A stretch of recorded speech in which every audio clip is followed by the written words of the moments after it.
भद्रं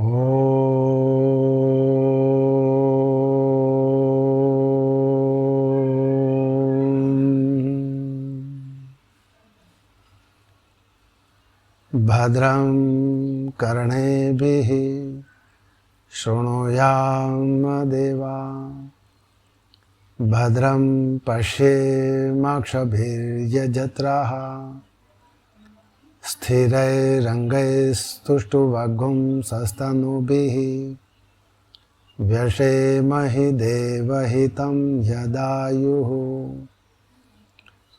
गुरुब्रह्मा गुरुविष्णु गुरुदेवो महेश्वरः गुरु साक्षात् परं ब्रह्म तस्मै श्री गुरुवे नमः।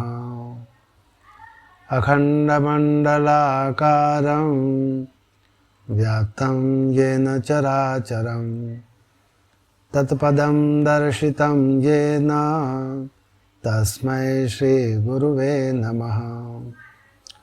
श्रुतिस्मृतिपुराणानाम् आलयं करुणालयं नमामि भगवत्पाद शङ्करं लोकशङ्करं शङ्करं शङ्कराचार्यं केशवं बादरायणं सूत्रभाष्यकृतौ वन्दे भगवन्तौ पुनः पुनः।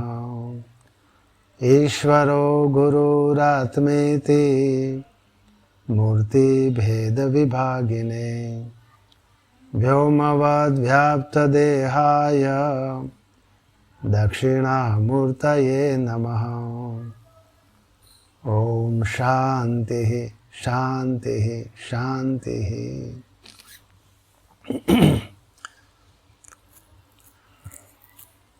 मांडुक्य उपनिषद के भगवान गौड़पादाचार्य जी के द्वारा कारिका के स्वरूप में रचे गए ग्रंथ के 4 प्रकरण अंतर्गत प्रथम आगम प्रकरण पर स्वाध्याय चल रहा है। आगम प्रकरण के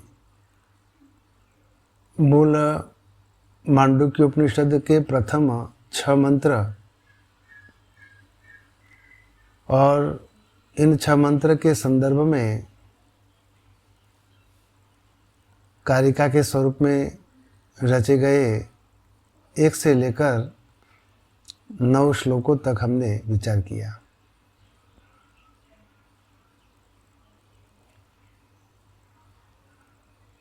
और ये जो 9 श्लोक हैं, इन 9 श्लोक अंतर्गत अंतिम 7, 8 और 9 इन 3 श्लोकों में जो सृष्टि के विषय में भिन्न भिन्न विकल्प बताए हैं, उन विकल्प पर हमने विचार किया था। तत्पश्चात ये जो मांडुक्य उपनिषद है, इसी के मूल मांडुक्य उपनिषद के जो मूल मंत्र है, 7वां मंत्र, उसके आद्य गुरु भगवान शंकराचार्य जी के द्वारा लिखे गए तुर्य का जो स्वरूप है, उसके चतुर्थ जो पाद बताया तुर्य, उस पाद का विवरण अंतर्गत जो भाष्य लिखा है, उस पर भी हमने विचार किया था। तो आज के स्वाध्याय में 7वें मंत्र, उसके अर्थ और आद्य गुरु भगवान शंकराचार्य जी के द्वारा लिखा गया भाष्य, उस पर विचार करेंगे। चतुर्थ पाद तुर्य, 4 पाद पूर्व के 1 से लेकर 6 मंत्र में हमने जो विचार किया, ओमिति एतद अक्षरम इदम सर्वम तस्य उपव्याख्यानम भूतम भवत भविष्यदिति सर्वम ओंकार एव यच्चन्य त्रिकालातीतम तदपि ओंकार एव सर्वगुम हेतद ब्रह्म अयम आत्मा ब्रह्म सो अयम आत्मा चतुष्पाद। इस प्रकार ओमकार ही सब कुछ कहते हुए और यह जो कुछ भी है वह सब ब्रह्म ही है और यह सब ब्रह्म है और यह आत्मा जो प्रत्येगात्मा के स्वरूप से है वह भी ब्रह्म ही है। सो अयम आत्मा चतुष्पाद, और यह जो आत्मा है वह 4 पादों वाला है। प्रत्यक के अर्थ में आत्मा कहा गया है, अन्यथा वह परमात्मा ही है, लेकिन शरीर के अधिष्ठान में प्रत्यक के अर्थ में है, इसलिए उसे आत्मा कहा है। और यह आत्मा 4 पादों वाला है। इन 4 पाद अंतर्गत पूर्व के स्वाध्यायों में हमने प्रथम, द्वितीय और तृतीय 3 पादों पर विचार किया। जागृत स्थान बहिष्प्रज्ञ सप्तांग 39 मुख स्थूलभुक वैश्वानर प्रथम पाद। जागृत अवस्था और बहिष्प्रज्ञ बाहर के विषयों को प्रकाशित करने वाला,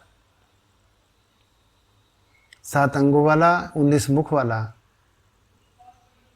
प्रथम वैश्वानर अर्थात तो विश्व, संपूर्ण विश्व पिंडात्माओं से अभिन्न होने के कारण उसे वैश्वानर कहा गया है। प्रथम पाद। स्वप्न अवस्था अंतःप्रज्ञ, स्वप्न अवस्था अंतःप्रज्ञ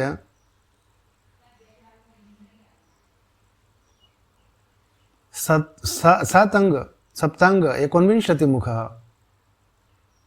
प्रविविक बुक तेज द्वितीय पाद।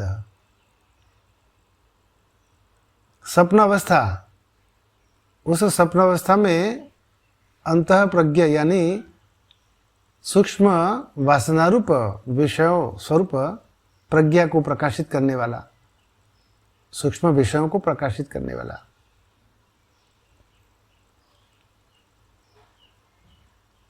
अंतः प्रज्ञा और सूक्ष्म विषयों का भोग करने वाला, जिसे तेजस द्वितीय पाद कहा है।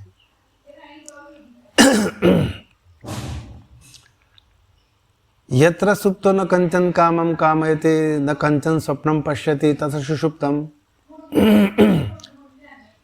जिस अवस्था में सोया हुआ पुरुष न तो किसी भोग की इच्छा करता है, न तो कोई स्वप्न को देखता है, उसे सुषुप्ति कहा है, गाढ़ निद्रा।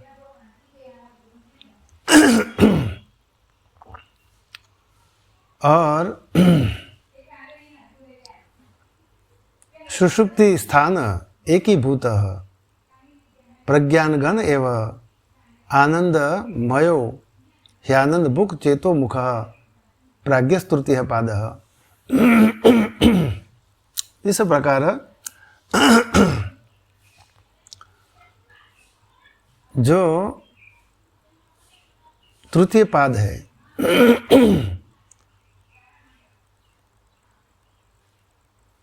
सुषुप्ति अवस्था,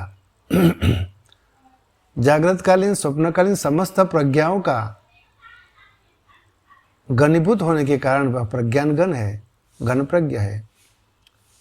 और समस्त 10 इंद्रियां और जागृतकालीन स्वप्नकालीन मन सहित इन समस्त इंद्रियां और मन का जिस अवस्था में एकीभूत होता है वही सुषुप्ति अवस्था एकीभूत कहा गया।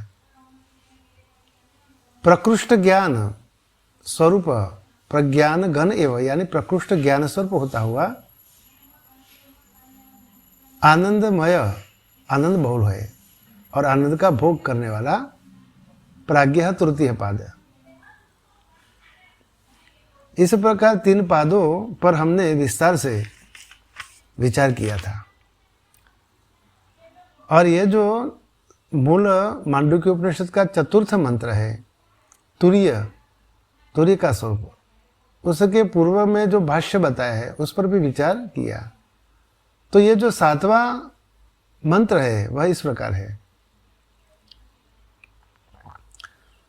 नान्तः प्रज्ञं न बहिष्प्रज्ञं नोभयतः प्रज्ञं न प्रज्ञानघनं न प्रज्ञं न प्रज्ञं अदृष्टम व्यवहार्यम ग्राह्यम लक्षणम अचिंत्यम व्यपदेशम एकात्म प्रत्ययसारम प्रपंचोपशमम शांतम शिवम अद्वैतम चतुर्थम मन्यन्ते स आत्मा सविज्ञेयः। यह जो 7वां मंत्र, न अंतः प्रज्ञम न बहिष्प्रज्ञम न उभयतः प्रज्ञम न प्रज्ञान घनम न प्रज्ञम न अप्रज्ञम अदृष्टम अव्यवहार्यम अग्राह्यम अलक्षणम अचिंत्यम अव्यपदेश्यम एकात्म प्रत्ययसारम प्रपंचोपशमम शांतम शिवम अद्वैतम चतुर्थम मन्यन्ते स आत्मा सविज्ञेयः। चतुर्थम मन्यन्ते यानी कि विवेकी जन तुरीय को ऐसा मानते हैं। किस प्रकार का? कि वह न अंतः प्रज्ञ है, न बहिष्प्रज्ञ है, न उभयतः यानी अंतर बहि ही प्रज्ञ है, न घन प्रज्ञ है यानी कि प्रज्ञान घन है, न प्रज्ञ है अर्थात सर्वज्ञ ईश्वर भी वह नहीं है। प्रज्ञ यानी सर्वज्ञ ईश्वर वह भी नहीं है। और न अप्रज्ञ अर्थात न तो वह अज्ञानी है, न अप्रज्ञ, बल्कि कैसा है? तो अब तक यहाँ उसका प्रतिषेध किया, यह नहीं है, यह नहीं है, यह नहीं है। तो कैसा है? तो कैसे कहते हैं कि अदृष्ट है, इंद्रिय गोचर नहीं है, इंद्रियों का विषय नहीं है, इसलिए वह अदृष्ट है। अव्यवहार्य है, किसी भी प्रकार का व्यवहार नहीं करता, इसलिए वह अव्यवहार्य है।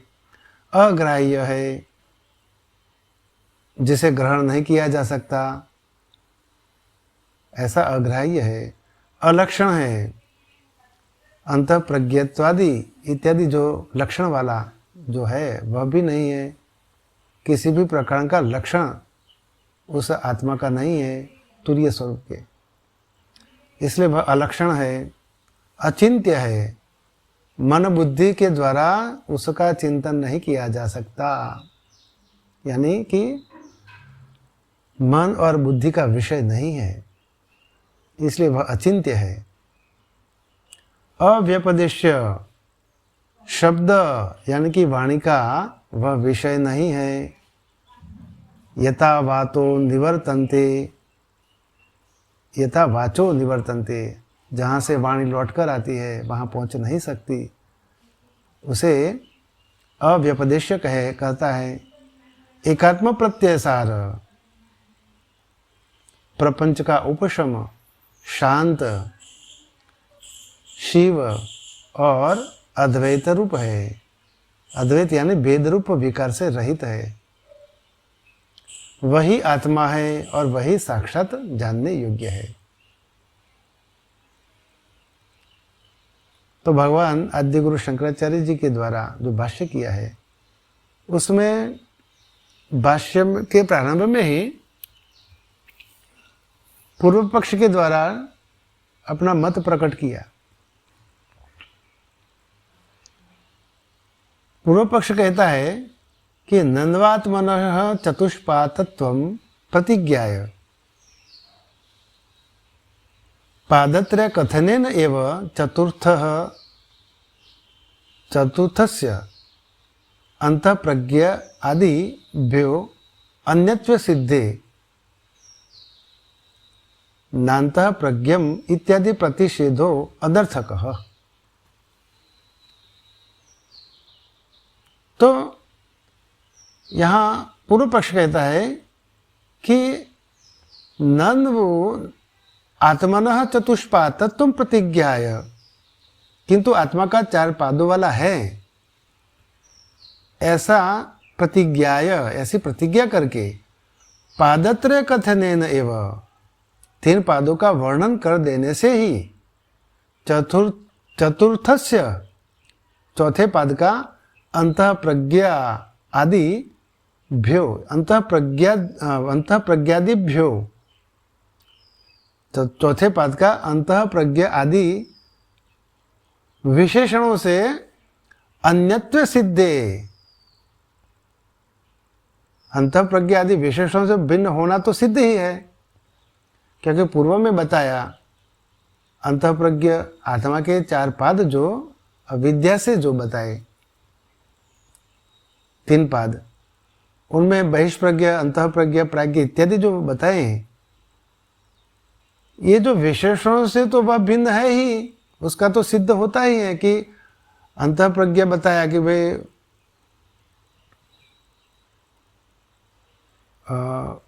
स्वप्न स्थान अंतः प्रज्ञा, सप्तांग 49 मुख, स्वप्न अवस्था जिसका स्थान है अंतः प्रज्ञा है। बहिष्प्रज्ञा जागृत स्थान बहिष्प्रज्ञा, ये जो पूर्व के मंत्रों में तो उसका पृथक्करण कर ही दिया है। आत्मा 4 पादों वाला है ऐसी प्रतिज्ञा करके ही उसके 3 पादों का तो वर्णन कर दिया। इस प्रकार वर्णन कर देने से ही चौथे पाद का अंतः प्रज्ञादि विशेषणों से भिन्न होना तो सिद्ध ही हुआ, वह सिद्ध हो ही गया कि भाई वह चौथा तो है ही, वह 3 पाद इस प्रकार के है 4 पाद अंतर्गत। तो चतुर्थ पाद जो तुर्य, तो वह अपने आप सिद्ध हो गया।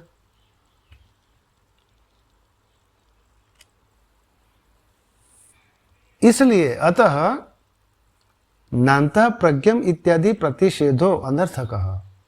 इसलिए आपने जो यह 7वां जो मंत्र में बताया, नान्तः प्रज्ञम न बहिष्प्रज्ञम न उभयतः प्रज्ञम, ये तो नहीं है, इसीलिए तो उनका पृथक कर दिया।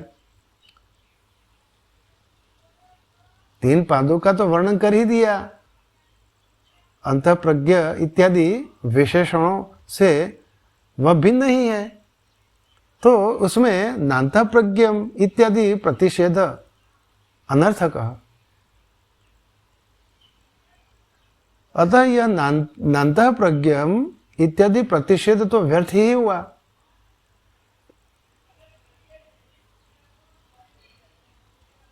व्यर्थ ही है ऐसा। तो सिद्धांति कहते कि नहीं, सर्पादि विकल्प प्रतिषेधेन एवं रज्जु स्वरूप प्रतिपत्तिवत त्रैवस्थस्य एव आत्मनः तुर्यत्वेन प्रतिपिपादयिषितत्वात् तत्त्वमसि इति वत। ऐसी बात नहीं है, नहीं, क्योंकि सर्पादि विकल्प प्रतिषेधेन एवं रज्जु स्वरूप प्रतिपत्तिवत, क्योंकि जिस प्रकार सर्पादि विकल्प का प्रतिषेध करने से ही रज्जु के स्वरूप का ज्ञान होता है, उसी प्रकार त्रैवस्थस्य एव आत्मनः तुर्यत्वेन प्रतिपिपादिशतत्वात् तत्त्वमसि इति वत। उसी प्रकार जैसा कि तत्त्वमसि में बताया है, तत्त्वमसि इत्यादि जो वाक्यों में देखा जाता है, तत्त्वमसि में क्या देखा जाता है? जिस प्रकार ये आत्मा 4 पादों वाला बताया है, लेकिन 4 पाद वाला किस प्रकार का है? तो तत्त्वमसि के स्वरूप से है। यानी यह जो महावाक्य है, जो कि छांदोग्योपनिषद का ये महावाक्य है, तत् त्वम, तत् यानी ईश्वर, परमात्मा जो एक ही अधिष्ठातृ है वह भिन्न भिन्न दो अधिष्ठानों में स्थित है। एक है मायोपाधिक स्वरूप ईश्वर है, सबका शासक, और दूसरे अविद्या से वशीभूत जीव भाव से है, जीवात्मा के स्वरूप से। तो ये अविद्या और माया ये भिन्न भिन्न दो उपाधियां हुई एक ही अधिष्ठातृ के, लेकिन ये जो दोनों विरुद्धांश हुए, अविद्या और माया दोनों ही विरुद्धांश है, एक दूसरे से विरोधी है। तो उनका भाग त्याग की लक्षणा के द्वारा, जहद जहद लक्षणा जिसे कहते हैं, उस भाग त्याग के द्वारा ही दोनों विरुद्धांश का जब त्याग हो जाता है तब एक ही अधिष्ठातृ शेष रहते हैं, असि तत्त्वम असि। वहां तत्व भी नहीं रहता और तुम भी नहीं रहते, एक केवल एक अद्वितीय आत्मा ही रहता है, एक अद्वितीय परमात्मा ही शेष रहते हैं। तो इस तत्वमसि इत्यादि वाक्यों में जो देखा जाता है उसी प्रकार यहाँ जागृत आदि तीनों अवस्थाओं में स्थित आत्मा का ही तुर्य स्वरूप से प्रतिपादन करना इष्ट ही है। यदि ही त्रैवस्थात्म विलक्षण तुर्यम अन्यत तत प्रतिपत्ति द्वार अभावात, आगे भगवान लिखते हैं कि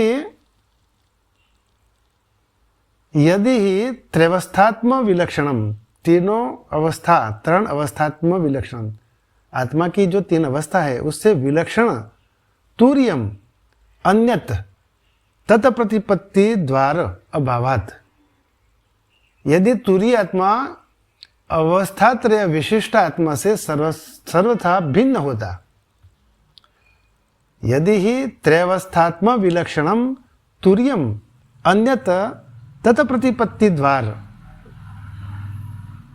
उसकी उपलब्धि का कोई उपाय न रहने के कारण, तथा प्रतिपत्ति द्वार अभावात, उसे उपलब्धि का कोई उपाय न रहने के कारण शास्त्रोपदेश अनर्थक्यम शून्यत आपत्ति ही वा। तो इस प्रकार यदि जो आत्मा अवस्थात्रय विशिष्ट आत्मा से सर्वथा भिन्न होता तो उसकी उपलब्धि का कोई उपाय न रहने के कारण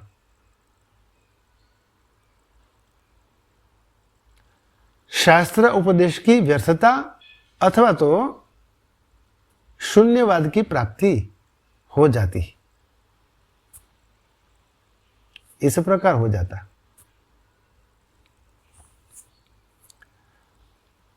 रज्जु इव सर्पादिभिः विकल्प्यमाना स्थानत्रयेऽपि आत्म एक एव अंतः प्रज्ञादित्वेन विकल्प्यते। जबकि सर्पादि यानी रज्जु में जिस प्रकार सर्प, धारा, भूच्छिद्र आदि जो आदि रूप से जो विकल्पित रज्जु होता है उसके समान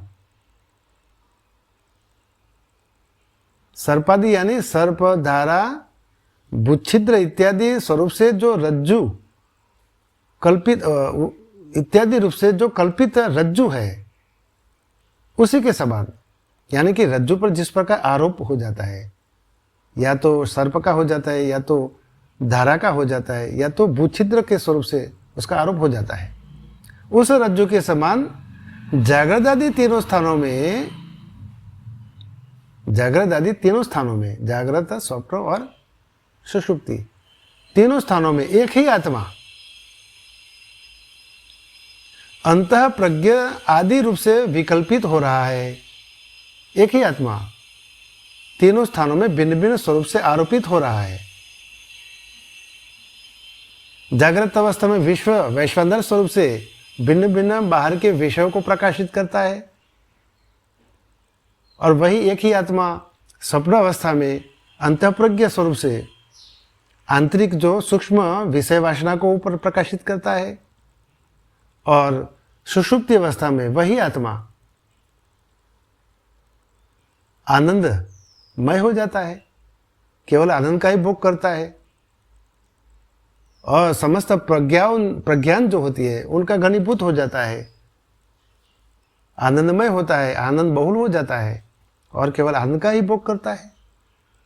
तो इस प्रकार तीनों स्थानों में एक ही आत्मा अंतः प्रज्ञत आदि से विकल्पित हो रहा है। आगे लिखते हैं भगवान, यदा तदा अंतः प्रज्ञत्वादि प्रतिषेध विज्ञान प्रमाण समकालम एव आत्मनि अनर्थ प्रपंच निवृत्ति लक्षण फलम परिसमाप्तम।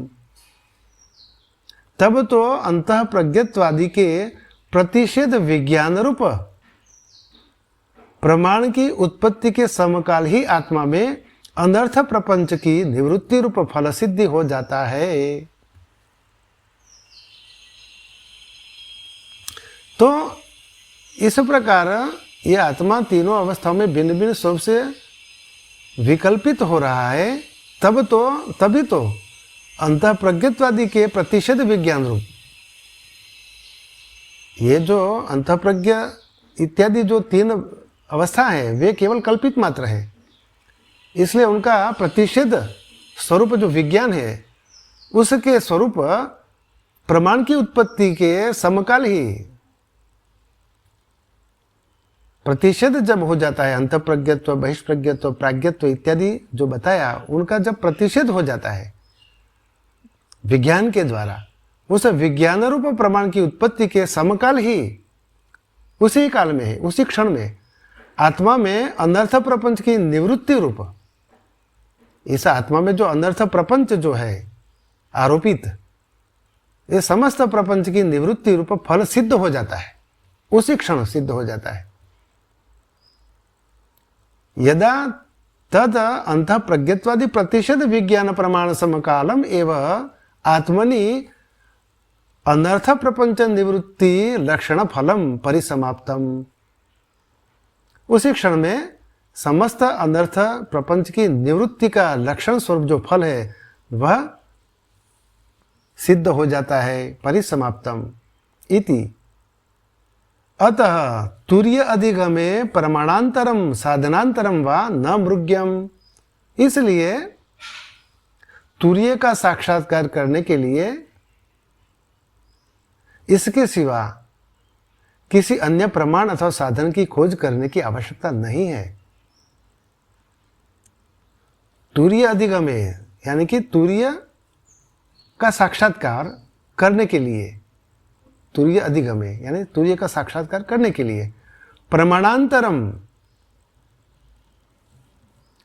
इसके सिवा अन्य प्रमाण, प्रमाणांतरम यानी जो प्रमाणित हो गया, यानी कि जो साक्षात्कार हो ही गया, तो जब साक्षात्कार हुआ है तब तो अन्य प्रमाण की कोई आवश्यकता नहीं रहती। अन्य प्रमाण अथवा किसी साधन की खोज करने की कोई आवश्यकता ही नहीं रहती। तुर्य अधिगमे प्रमाणांतरम साधनांतरम वा न मृग्यम, कोई आवश्यकता नहीं रहती। रज्जु सर्प विवेक समकाल इव रज्वाम सर्प निवृत्ति फले सति रज्जु अधिगमस्य। जैसे कि रज्जु और सर्प का विवेक होने के समकाल में ही, रज्जु और सर्प का विवेक होने के समकाल में, उसी क्षण जब रज्जु और सर्प का विवेक जिस क्षण में हो जाता है कि भाई ये तो रज्जु ही है, सर्प नहीं है,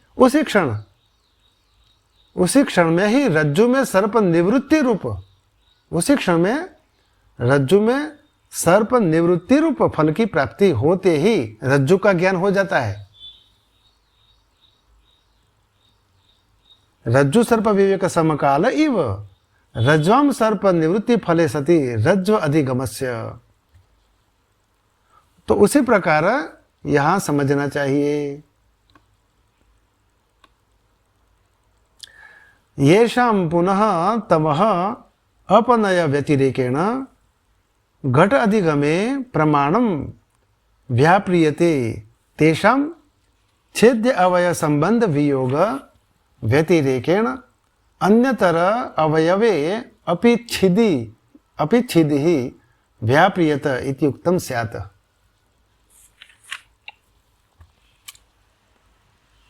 आगे भगवान लिखते हैं, किंतु येषां पुनः तमः अपनयन व्यतिरेकेण घट अधिगमे प्रमाणम व्याप्रियते।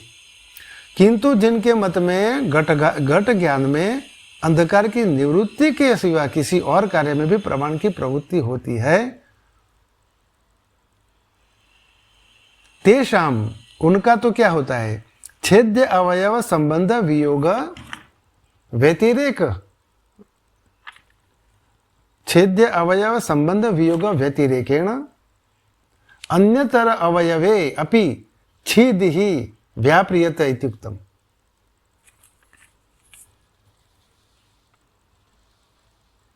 तो जिनके मत में घट ज्ञान जब हो जाता है, उस घट ज्ञान में अंधकार की निवृत्ति के सिवा, जब घट ज्ञान हो ही जाता है, घट का ज्ञान कब नहीं होता, जब अंधकार होता है तब, लेकिन जब घट ज्ञान हो जाता है तो अंधकार की तो निवृत्ति हो ही जाती है।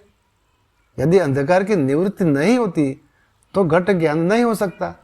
इसलिए घट ज्ञान में अंधकार की निवृत्ति के सिवा किसी और कार्य में भी प्रमाण की प्रवृत्ति होती है जिनके मत में, तो उनके लिए क्या होता है, उनका तो मानो ऐसा कथन है कि छेद्य पदार्थों के अवयवों का संबंध विच्छेद करने के अतिरिक्त भी छेदन क्रिया का वस्तु के किसी एक अवयव में कोई व्यापार होता है।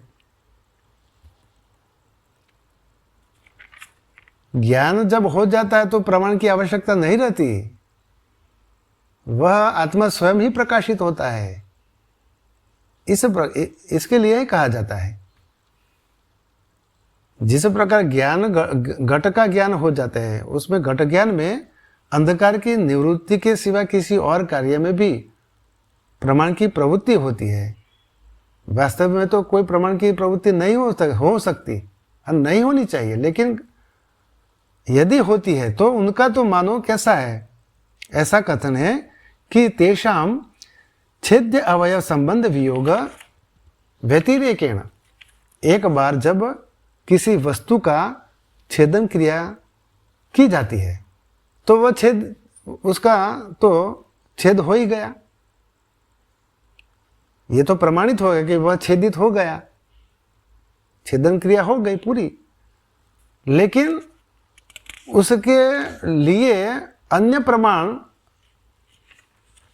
के स्वरूप, यानी कि अवयव का संबंध विच्छेद करने के अतिरिक्त भी, एक बार तो संबंध विच्छेद हो ही गया अवयव का, उसके अतिरिक्त छेदन क्रिया का वस्तु के किसी अवयव में कोई व्यापार होता है। यानी कि एक बार छेदन क्रिया हो गई, छेद हो गया तो हो गया, उसका ज्ञान हो गया, प्रमाण भी हो गया कि भाई ये छेद हो गया, फिर भी और भी कोई छेदन क्रिया करता है तो उसके अतिरिक्त छेदन क्रिया का वस्तु के किसी अवयव में कोई व्यापार होता है। किस प्रकार का होता है, इस पर भगवान ने टिप्पणी बताई है।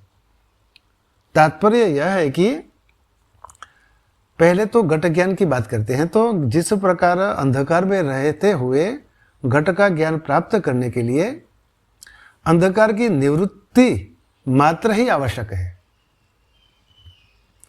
अन्य किसी क्रिया की अपेक्षा नहीं है।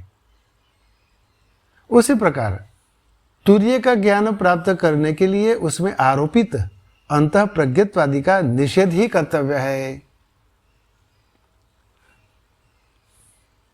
और कोई कर्तव्य नहीं है।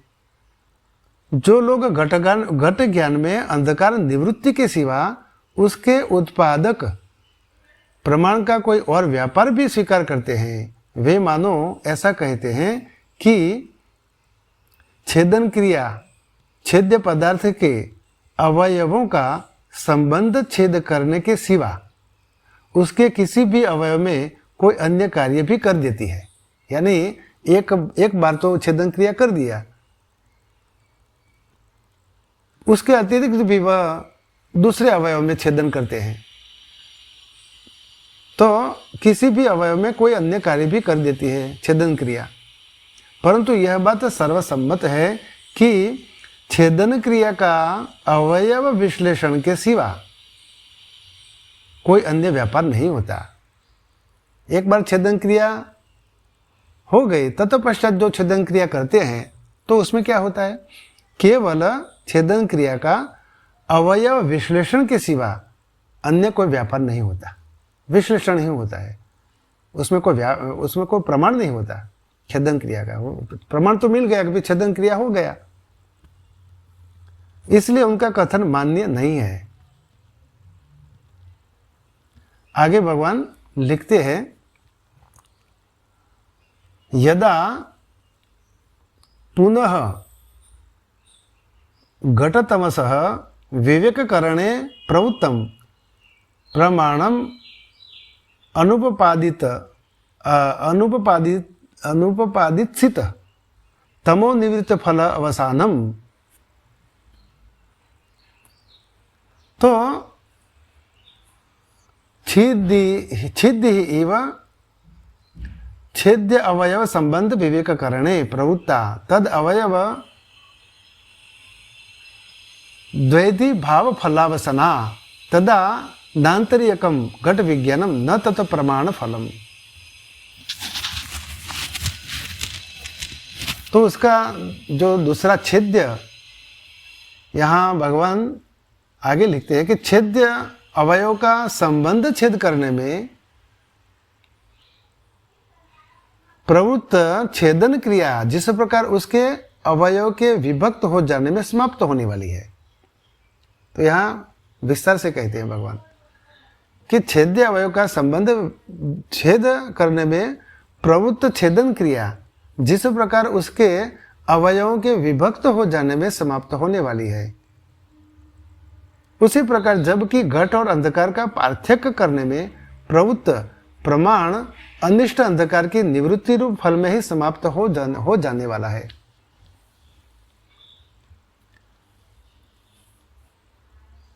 तो छेदि इव वत् छेद्य अवयव संबंध विवेक करणे प्रवृत्ता तद अवयव द्वैधी भाव फल वसाना तदा नान्तरियकम घट विज्ञानम न तत्व प्रमाण फलम। तो इस प्रकार छेद्य अवयव का संबंध छेद करने में प्रवृत्त छेदन क्रिया जिस प्रकार उसके अवयवों के विभक्त हो जाने में समाप्त होने वाली है,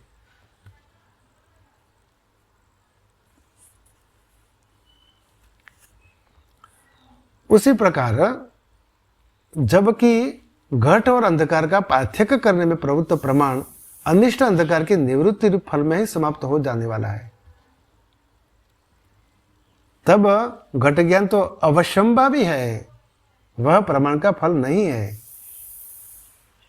अंधकार जब घट जो अंधकार का पार्थक्य करने में ही प्रवृत्त प्रमाण, अंधकार का पार्थक्य करने में अंधकार का पार्थक्य पृथक हो जाता, जब अंधकार होता तभी घट ज्ञान नहीं होता, लेकिन जब अंधकार का पार्थक्य हो जाता है तभी उसी क्षण निवृत्ति रूप फल में, अंधकार की निवृत्ति रूप फल में ही समाप्त होने वाला है उसका प्रमाण। तब तो घट ज्ञान तो अवश्यंभावी है, वह प्रमाण का फल नहीं है, इसमें कोई प्रमाण की आवश्यकता नहीं है। अंधकार जब चला जाता है तब घट जो होता है उसका ज्ञान अपने आप ही हो जाता है। अंधेरे में रखा हुआ घट जब अंधकार की निवृत्ति हो जाती है उसी क्षण घट स्वयं को प्रकाशित करता है, उसके लिए कोई प्रमाण की आवश्यकता नहीं होती। इसलिए यहाँ लिखा है कि घट ज्ञान तो अवश्यंभावी है, वह प्रमाण का फल नहीं है। उसी प्रकार यह आत्मा है, उसी के समान आगे भगवान लिखते हैं, न च तद्वद अपि आत्मनि अध्यारोपित अंतः प्रज्ञत्वादि विवेक करणे प्रवृत्तस्य प्रतिषेध विज्ञान प्रमाणस्य अनुपपादित अंतः प्रज्ञत्वादि निवृत्ति व्यतिरेकेण तुरीये व्यापारोपपत्ति ही। उसी के समान अंधकार में रखे हुए घट, जिस प्रकार अंधकार की निवृत्ति हो जाती है तो वह घट जो है वह अपने आप ही प्रकाशित हो जाता है, उसका ज्ञान अपने आप हो जाता है, उसमें कोई प्रमाण की आवश्यकता नहीं रहती। उसी प्रकार ये जो उसी के समान आत्मा में आरोपित अंतः प्रज्ञा, बहिष्प्रज्ञा, प्राज्ञा इत्यादि विवेक करने में प्रवृत्त प्रतिषेध विज्ञान रूप, इन तीनों अवस्थाओं का जब विवेक करने में जो प्रवृत्त प्रतिषेध के स्वरूप विज्ञान है, उस विज्ञान रूप प्रमाण का अनुपादित यानी जिसका स्वीकार करना उचित नहीं है, इष्ट नहीं है, ऐसा अंतःप्रज्ञत्वादि की निवृत्ति के सिवा तुरीय आत्मा में कोई अन्य व्यापार होना संभव नहीं है। उसका निवृत्ति ही उसका व्यापार है, ऐसा है। उसके लिए कोई अन्य प्रमाण की आवश्यकता नहीं है। अंधकार में रखे हुए जिस प्रकार घट अंधकार निवृत्ति के समकालीन ही वह प्रकाशित होता है, अपने आप को प्रकट करता है, उसका ज्ञान हो जाता है, उसके लिए कोई अन्य प्रमाण की आवश्यकता नहीं है। उसी प्रकार ये जो आत्मा में आरोपित जो बहिष्प्रज्ञा, अंतःप्रज्ञा, प्राज्ञा इत्यादि जो मिथ्या आरोप है, मिथ्या विकल्प है, उन अंतःप्रज्ञत्वादि के विवेक करने में प्रवृत्त, विवेक करने के लिए जो प्रवृत्त निषेध विज्ञान जो होता है, ये अंतःप्रज्ञत्व किस प्रकार से नहीं है, बहिष्प्रज्ञा किस प्रकार से नहीं है, प्राज्ञा किस प्रकार से नहीं है, इसका जो विज्ञान है, उसका जो विज्ञान रूप प्रमाण जो होता है, उसका स्वीकार करना इष्ट नहीं है। इसका कोई प्रमाण नहीं है कि यह जो प्रतिषेध विज्ञान रूप प्रमाण के द्वारा ही आत्मा प्रकाशित होता है, स्वयं को प्रकट करता है, ऐसा नहीं है। लेकिन अंतःप्रज्ञत्वादि की निवृत्ति के सिवा यह निवृत्ति मात्र ही आत्मा स्वयं को प्रकाश करता है, प्रकट करता है।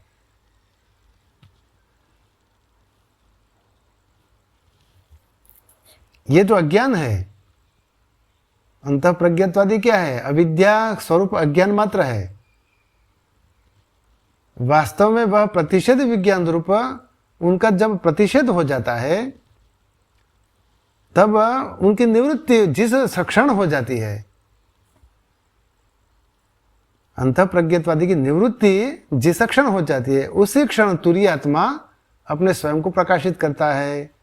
इस प्रकार अंतःप्रज्ञत्वादि की निवृत्ति के सिवा तुरीय आत्मा में कोई अन्य व्यापार होना संभव नहीं है। कोई भी किसी भी प्रकार का प्रमाण उसे प्रकाशित नहीं कर सकता।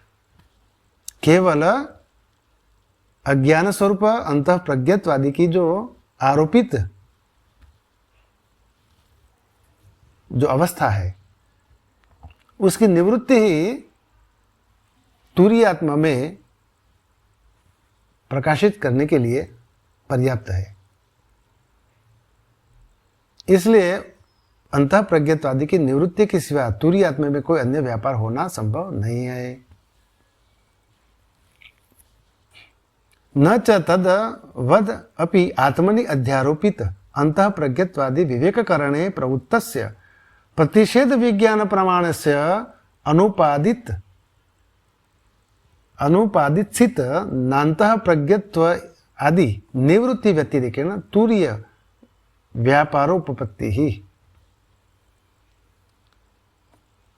आगे लिखते हैं भगवान, अंतःप्रज्ञत्व आदि निवृत्ति समकालम एवं प्रमातृत्व आदि भेद निवृत्ते है। क्योंकि अंतःप्रज्ञत्व आदि की निवृत्ति के समकाल में ही प्रमातृत्व आदि भेद की निवृत्ति हो जाती है। यही है भाई। तो प्रमातृत्व क्या है? प्रमाता, प्रमा और प्रमेय, ये तीन वस्तुएं हैं। आत्मा अविद्या से ही प्रमाता हो जाता है। आत्मा नित्य शुद्ध बुद्ध मुक्त आत्मा प्रमाता स्वरूप होता है। कब? जब अविद्या से योग करता है। मन बुद्धि से संयोग करता है तभी वह प्रमाता कहलाता है। और वही मन बुद्धि से संयोग करता हुआ बाहर के ये जो पांच ज्ञानेंद्रिय, पांच कर्मेंद्रिया, इनसे तद्रूप होता हुआ बाहर के भिन्न भिन्न विषयों, जिन्हें विषय को प्रमा कहा है, अरे प्रमेय कहा है, विषय को प्रमेय कहा है और विषय ज्ञान को प्रमा कहा है। तो ये आत्मा प्रमाता होता है कब? बुद्धि और मन स्वरूप अविद्या से संयोग करता हुआ। तो ये प्रमाता ही इन 10 इंद्रियों से प्रमाता यानी मन बुद्धि स्वरूप होता हुआ, मन बुद्धि से संयोग करता हुआ ही वह प्रमाता हो जाता है। और प्रमाता ही ये 5 ज्ञानेंद्रिय, 5 कर्मेंद्रिय से तद्रूप होता हुआ बाहर के विषय जिसे प्रमेय कहा है और उनका ज्ञान जिसे प्रमा कहा है। तो ये प्रमाता, प्रमेय और प्रमा, ये तीनों अविद्या से है, तीनों अविद्या से ही है। इसलिए अंतःप्रज्ञत्वादि की निवृत्ति के समकाल में ही जब अंतःप्रज्ञ होता है, ये प्रमाता अंतःप्रज्ञ है, बहिष्प्रज्ञ है, प्राज्ञ स्वरूप ही है, तो ये अंतःप्रज्ञत्वादि की निवृत्ति के समकाल में इन तीनों जब निवृत्त हो जाते हैं उसी काल में ही यह प्रमातृत्वादि भेद निवृत्त हो जाती है। तो ये उसी काल में ये आत्मा जो प्रमाता के स्वरूप में होता है और वही भिन्न भिन्न प्रमा और प्रमेय को प्रमा के स्वरूप, प्रमाता के स्वरूप से प्रमेय को वह प्रमा के स्वरूप से जानता है।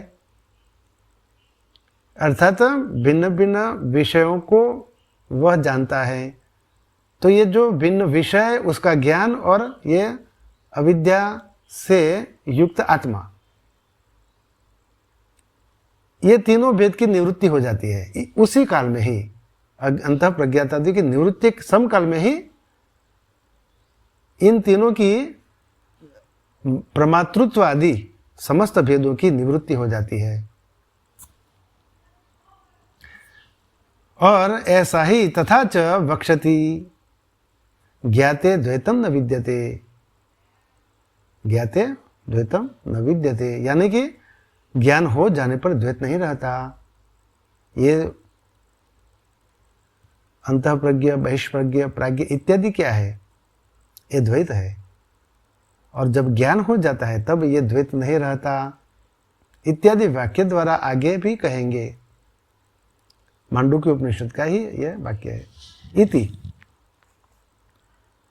अब यहाँ आगे लिखते हैं भगवान, ज्ञानस्य द्वैत निवृत्ति क्षण व्यतिरेकेण ज्ञानांतर अनवस्थाता, ज्ञानस्य द्वैत निवृत्ति क्षण व्यतिरेकेण क्षण अंतरान अवस्थानात्,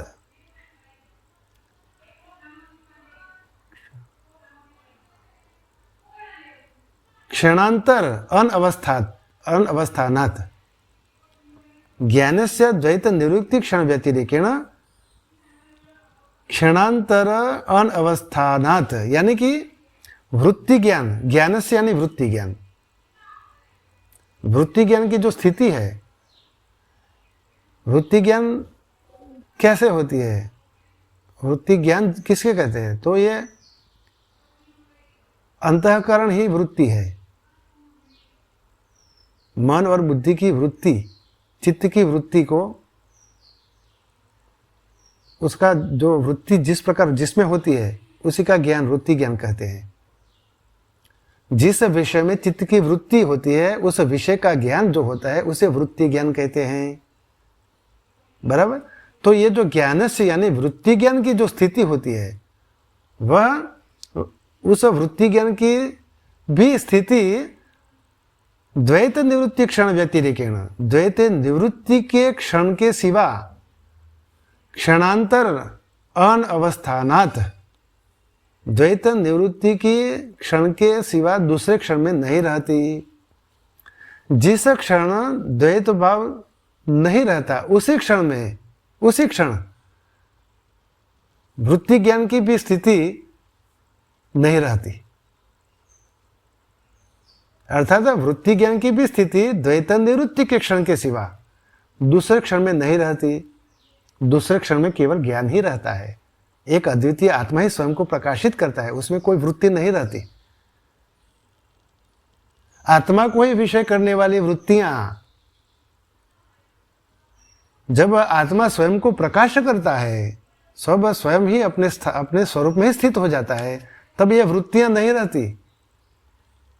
ज्ञान को, आत्मा को प्रकाशित करने वाली जो ज्ञान स्वरूप जो वृत्तियां हैं, वे वृत्तियां भी उस समय नहीं रहती। केवल आत्मा ही स्वयं को प्रकाशित करता है। इसलिए यहाँ लिखा है कि वृत्ति ज्ञान की भी स्थिति द्वैत निवृत्ति के क्षण के सिवा दूसरे क्षण में नहीं रहती। और यदि स्थिति मानी जाए, अवस्थाने च अनवस्था प्रसंगाद द्वैत अनिवृत्ति ही, यदि द्वैत की निवृत्ति,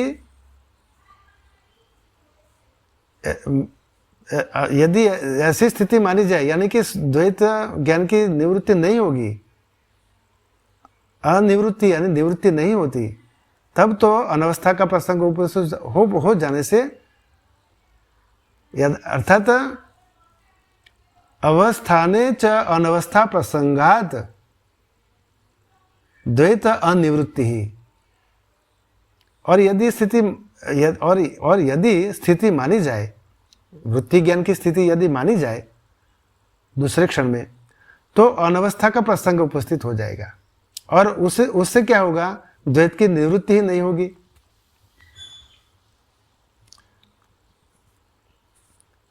पहले जो बताया कि वृत्ति ज्ञान की भी स्थिति द्वैत निवृत्ति क्षण के सिवा दूसरे क्षण में नहीं रहती।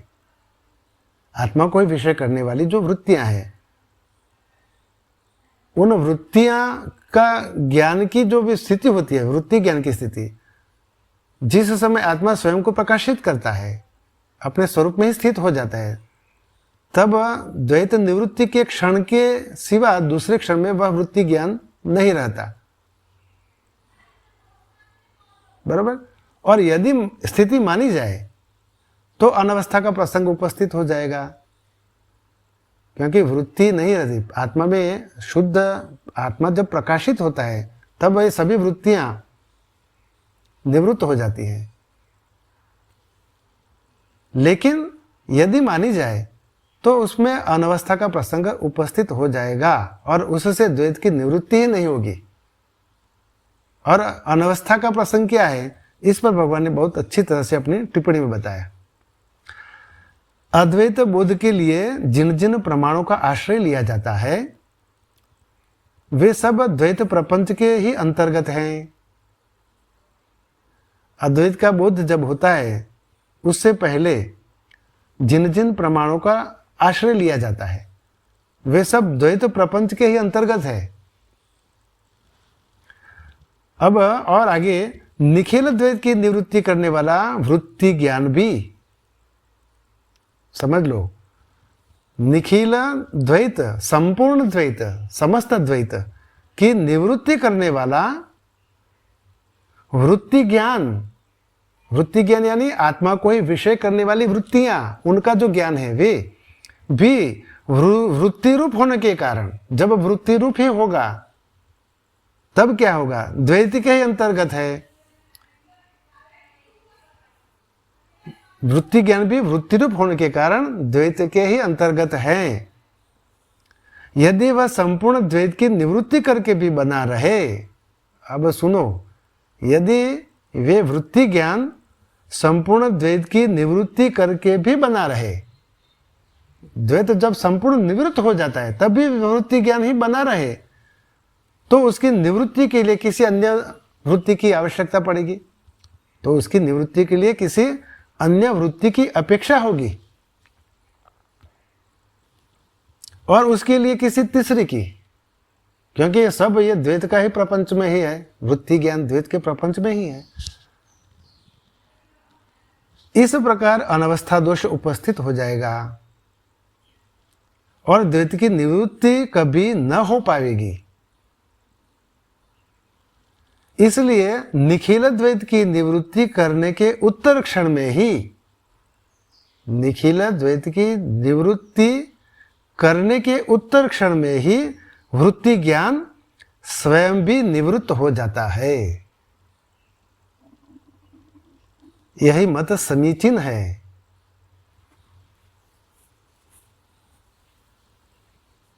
अतः तस्मात् प्रतिषेध विज्ञान प्रमाण व्यापार समकाल एव आत्मनि अध्यारोपित अंतः प्रज्ञत्व आदि अनर्थ निवृत्ति इति सिद्धम।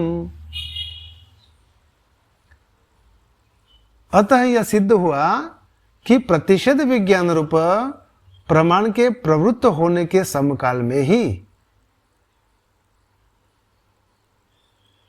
आत्मा में आरोपित अंतः प्रज्ञत्वादी अनर्थ की निवृत्ति हो जाती है। तस्मात् प्रतिषेध विज्ञान प्रमाण व्यापार समकाल एवं, इसलिए तस्मात्, अतः यह सिद्ध हुआ कि प्रतिषेध विज्ञान प्रमाण व्यापार समकाल एवं, यानी कि प्रतिषेध विज्ञान रूप प्रमाण के प्रभुत्व होने के समकाल में ही आत्मनि अध्यारोपित, आत्मा में जो अध्यारोपित आरोपित अंतः प्रज्ञत्व आदि जो अनर्थ है उसकी निवृत्ति उसी क्षण में हो जाती है, समकाल में ही हो जाती है। इस प्रकार है। आगे भगवान लिखते हैं, अब यहाँ जो मंत्र में बताया है उस पर भगवान अब आगे लिखते हैं, नान्तः प्रज्ञमिति तेजस प्रतिषेध, अंतः प्रज्ञ नहीं है ऐसा कहकर तेजस का प्रतिषेध किया है। यह तेजस स्वरूप आत्मा का प्रतिषेध इस प्रकार किया है कि वह अंतः प्रज्ञ नहीं है।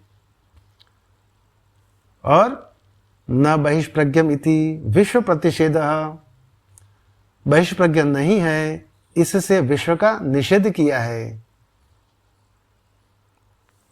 न उभयतः प्रज्ञमिति, न उभयतः प्रज्ञमिति जागृत स्वप्नयो हो, उभयतः नहीं है इस वाक्य से जागृत और स्वप्न के बीच की अवस्था का प्रतिषेध किया है।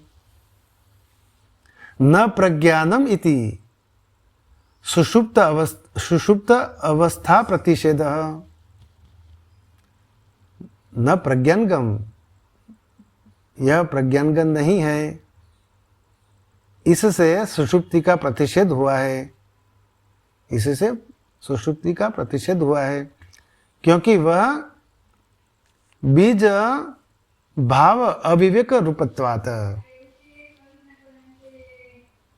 बीज भाव का अविवेक रूप होने के कारण, क्योंकि वह बीज भावमय अविवेक स्वरूप है। प्रज्ञानगण क्या है? आत्मा का ही स्वरूप है। प्रज्ञान, ये प्रज्ञानगण सुषुप्ति अवस्था में है। सुषुप्ति यानी अव्याकृत सदब्रह्म जिसे कहते हैं, वही सुषुप्ति एक ही है। तो यह सदब्रह्म तो आत्मा का ही स्वरूप हुआ, लेकिन यह सदब्रह्म बीज भावमय है, बीजात्मा है, सूक्ष्म वासनाओं से युक्त है, इसलिए वह बीज भावमय अविवेक स्वरूपा है, इसलिए वह प्रज्ञानगण भी नहीं है। और आगे न प्रज्ञम इति, वह प्रज्ञ नहीं है।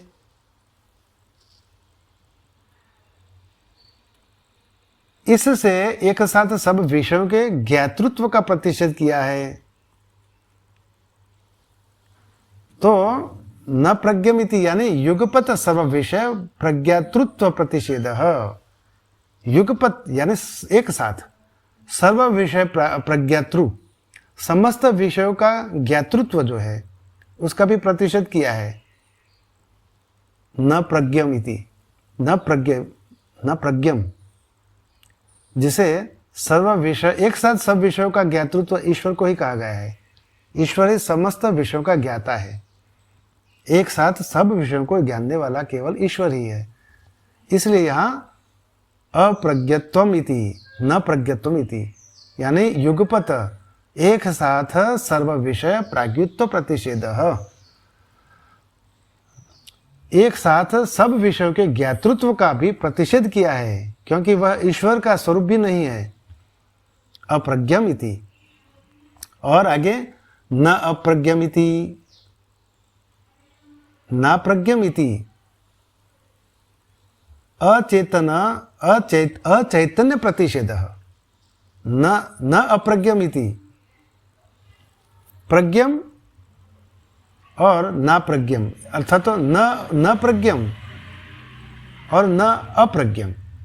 जो प्रज्ञ नहीं है वह, यानी कि जो चैतन्य अचैतन्य है, जो चैतन्य नहीं है, चैतन्य रूप नहीं है, वह अप्रज्ञ, अर्थात अप्रज्ञ भी नहीं है वह। इससे अचेतनता का निषेध किया गया है, जड़ता, अचेतनता का निषेध किया गया है। वह अप्रज्ञ भी नहीं है, जड़ भी नहीं है।